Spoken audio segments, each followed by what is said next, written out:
Retomamos el movimiento de cine tradicionalista del Dogma 95, originario de Dinamarca. Ya he hablado de dos de mis realizadores favoritos exportados por esta corriente y a un fundador de la misma. Hoy le toca a Annette K. Olsen, quizás una de las realizadoras más fieles al Dogma y a mi parecer la que mejor comprendió el potencial de las limitantes autoimpuestas al filmar en función de la naturalidad y verosimilitud de la imaginería en sus historias, con un ojo especialmente agudo para el relato original y su traducción a la realidad, dada la naturaleza del Dogma. Filmaciones sin acompañamiento musical, con luz natural y cámara al hombro, un estilo que a simple vista suena casero, como de ensayo, pero que su ejecución denota un conocimiento muy amplio y experimentado de largometraje. En sus propias palabras, le gusta jugar con lo que puede trabajar bajo las limitaciones dogmáticas, ya que eso le orilla a filmar con la creatividad al límite, y particularmente priorizando la historia y sus personajes por sobre todo aspecto técnico. Creo que la parte divertida de hacer películas es plantearme algunos desafíos todo el tiempo, profesionalmente. Creo que es divertido crear historias, no necesariamente creo que sea divertido hacer juegos de luces nocturnas gigantes. He de aclarar que originalmente quería revisar la película Until End de 2006, una película de drama y crimen sobre una relación entre dos individuos de distintas religiones que entran en conflicto cuando el hermano de una mitad de la pareja es apalizado de manera severa y el hermano de la otra mitad es el principal sospechoso. Es una intriga enigmática muy real alrededor de problemas respecto a la discriminación a extranjeros inmigrantes, coloreando su historia con los sentimientos de miedo y deseo de control en ambas partes protagónicas. Esa es mi película favorita de la directora Olsen. No pude encontrarla por ningún lado, ni siquiera está para ver online por Movie o alguna otra página de recopilación de archivos o material danés. E incluso los torrents que había existentes o están rotos o están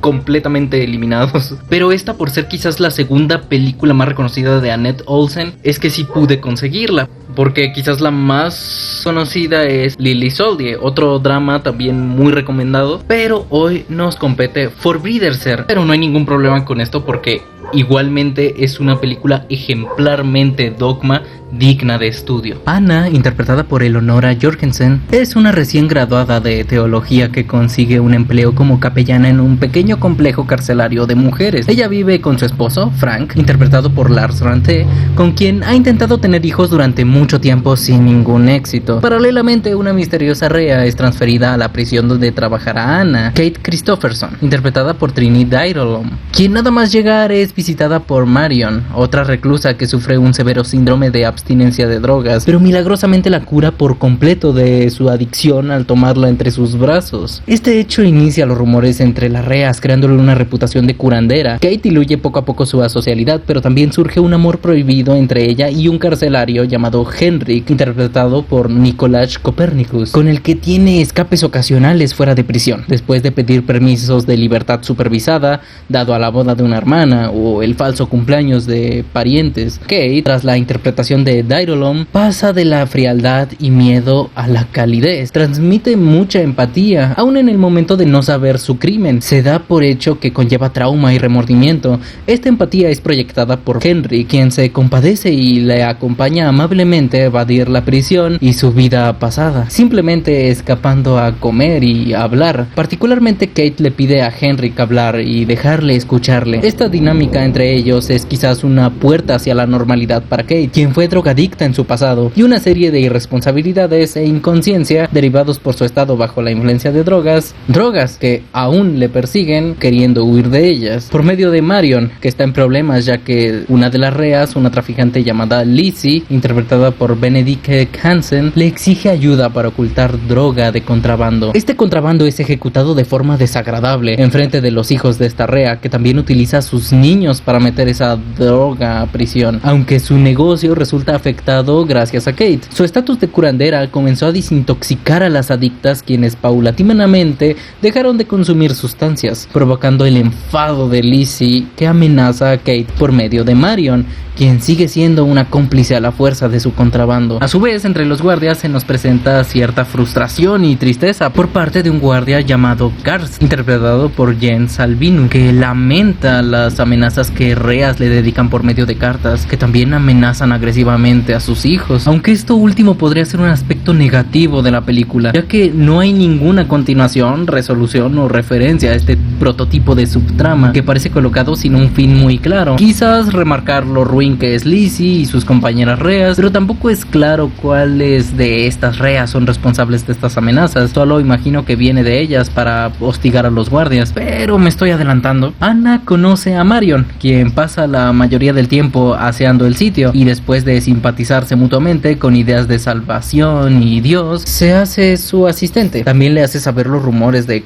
las cualidades místicas casi milagrosas de Kate, diciéndole que ella ha tenido algún tipo de contacto con Dios, hecho que despierta gradualmente la curiosidad de Anna, aunque Kate denota su asocialidad y se rehúsa a asistir a la misa. Anna no tarda en conocerla, mientras Kate está pidiendo permiso para salir de prisión de manera supervisada a Henrik, siendo interrumpido para levantarse a controlar una pequeña disputa. Estando ya solas, Kate le comunica casi como una premonición que está embarazada, a pesar de tener confirmada su infertilidad. Anna, después del encuentro, reforzado por los rumores místicos tras Kate, empieza una vez más a verificar si logró un embarazo, aunque su novio Frank se muestra un poco reacio a esta actitud, pues ya se había rendido anteriormente. Pero para su sorpresa, Anna resulta efectivamente embarazada y la pareja se inunda de felicidad. Pero al transcurrir los chequeos se enteran de que hay una gran probabilidad de que el niño nazca discapacitado, ya sea con deformaciones o síndrome de Down. Respetuosamente se le sugiere dos opciones: proceder con el embarazo o abortarlo. De aquí en adelante empieza una representación muy realista del dilema en la pareja. Frank se muestra muy ignorante de la incertidumbre de Anna, si perder lo que sería su última oportunidad para tener un hijo por miedo a que nazca con una salud extremadamente delicada, directamente peligrosa. Se le es aclarado que la decisión abortiva es perfectamente responsable y comprensible. Incluso son mayoría las parejas que optan por el aborto con el mismo dilema. Pero pese a todo, la culpa es una emoción inherente a esta decisión, una emoción que puede ganarle al individuo e inevitablemente sentirse responsable por el potencial hijo que no sabe si voluntariamente desee perder por un problema que no puede controlar. Por medio de las interacciones y los gestos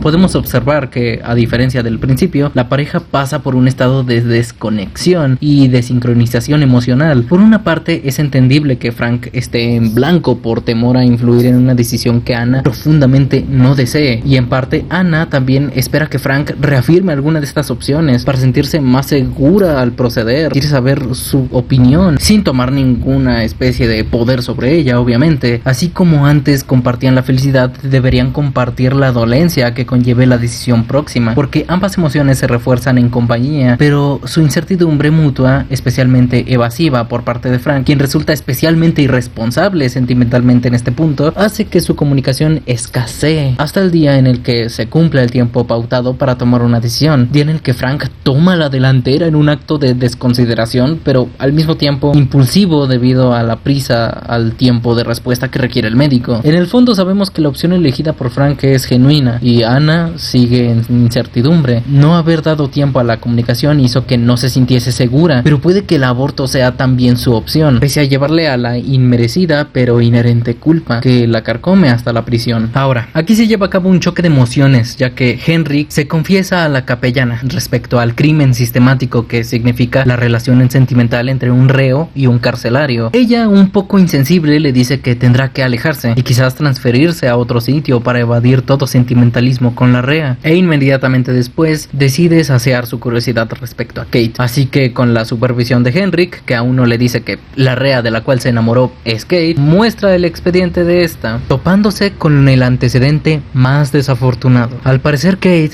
dejó morir a un hijo de deshidratación, ya que las drogas la dejaron fuera de sí, abandonándole en su hogar para después llegar aún disociada, encontrar a su bebé muerto, despertó una paranoia irracional derivada de las drogas y lo tiró a un basurero. Esto deja perpleja a Anna, que no puede evitar sentir resentimiento por Kate, que asesinó a un hijo saludable. Especialmente una escena donde cita a Kate para tener un poco de fe en sus cualidades milagrosas y la ayude a sobrellevar este embarazo, a ver si puede sanarla. Pero enseguida la desprecia, debido a un momento de duda en medio de una oración. Se hace evidente que no solo despierta odio hacia Kate, sino que también dirige una mirada de resentimiento hacia Dios por castigarle siendo su sierva y dándole la salud que tanto anhela a las criminales, ignorando que Kate no es malvada, incluso sea lo más cercano a una fuerza milagrosa que ha visto. Solo fue muy irresponsable, viviendo conllevando una culpa irremediable, solo quedándole añorar la felicidad, a la cual puede acudir por medio del empático Henrik, despreciando simplemente a una asesina e ignorando todo lo demás, algo que no pasó con Marion, quien le confiesa que asesinó a una pareja abusiva en defensa propia, un crimen con el que puedes empatizar pese a un pequeño rasgo de psicopatía, por no haber sentido ni sentir ninguna clase de culpa por haber asesinado a una persona, por asesinar a alguien despreciable que no ameritó remordimiento. Vemos que las reas protagónicas pagan crímenes bajo la culpa judicial, mas no son malas personas, pero Anna solo empatiza con quien fue una víctima fortuita de un castigador, un poco como su postura actual contra Dios, y no con la culpable y responsable, en quien ve un catalizador de su imagen de perpetradora, dada la semejanza milagrosa que probablemente comparta con el Dios al que le ha dedicado parte de su vida. También esta figura de madre despreciable la podemos recordar con la traficante, quien es simplemente despreciable, excusándose detrás de su familia para traficar drogas y arruinarle la vida a las reas, que ya de por sí tienen una vida en declive. Los sentimientos negativos invaden a Anna, que explota en contra de Kate, atacándola verbalmente, incriminándole por todo lo que huye. El crimen del cual intenta escapar en todo momento se le es restregado en la cara. Henrik, quien representa la redención tras el escape de su trauma, llega a salvarle, pero como mencioné al principio, la culpa puede vencer a cualquier ser humano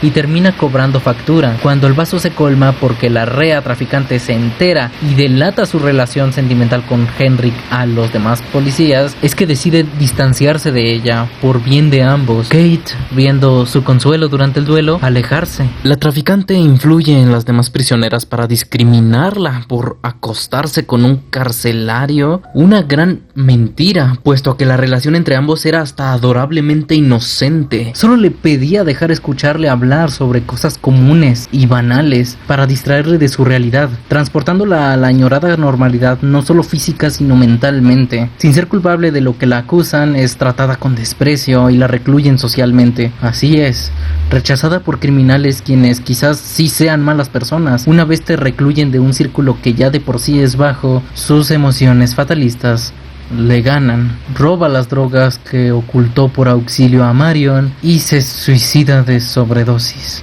Aquí procede una devastadora reacción de Henry, que agrede a la capellana en respuesta a la violencia ejercida hacia Kate, pero el oficial lo tranquiliza. A partir de esto, Henrik también puede desembocar culpa, además de su extrema tristeza, por abandonarle justo en sus últimos momentos. Anna escapa de prisión, tal como si huyese de una escena del crimen, de encarar un problema. El escape de los problemas emocionales y de culpabilidad son recurrentes a lo largo de la trama. Esto bien podría recordar a Jonás, el profeta, personaje bíblico que es mencionado en el Tanaj, la Biblia y el Corán. Un personaje que no quería seguir los designios divinos, pero que luego termina aceptándolos. En un punto de su historia se sintió dividido entre su lealtad a Dios y sus fuertes emociones. Estas eran muy intensas y al final determinaron su conducta. Por motivo de que no podía enfrentar un llamamiento misional, tomó la determinación de huir del país y alejarse de una responsabilidad que le resultaba desagradable.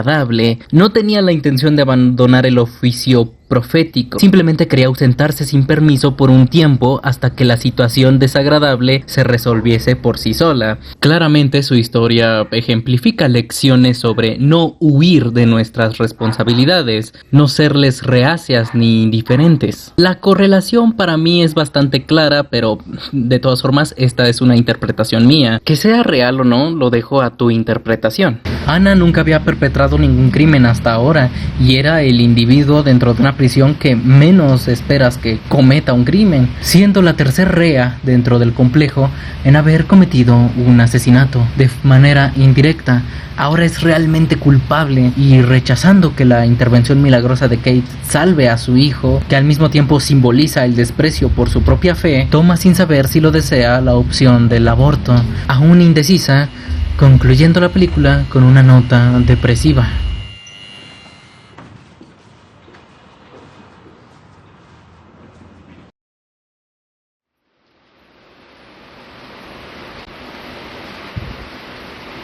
Volviendo a la idea del dogma, siempre me remitió a ideas como los documentales subjetivos del legendario y multifacéticamente revolucionario Chris Marker, quien veía un gran potencial poético y emocional en capturar imágenes en medio de lo ordinario, o también en el cine de ojo, género documental que también aborda la representación inmediata de la realidad, despojando de la artificialidad a las películas. Estas ideas también las comparte el dogma del 95, firmado por Lars von Trier y Thomas Vinterberg. Es irónico que ideas revolucionarias para su época, concebidas en años donde el mundo estaba a merced de guerras, hayan mutado y se concentrasen a mediados de los 90. En este manifiesto dogmático danés, que quería redescubrir la pureza en el cine en tiempos de hiperconsumo, donde la capitalización del cine como medio artístico ha colonizado cada rincón de la tierra. El dogma se presentó como una denuncia al cine moderno, pese a que esta exposición dogmática suene extremista, y lo es, ya que obviamente la satanización de todo cine comercial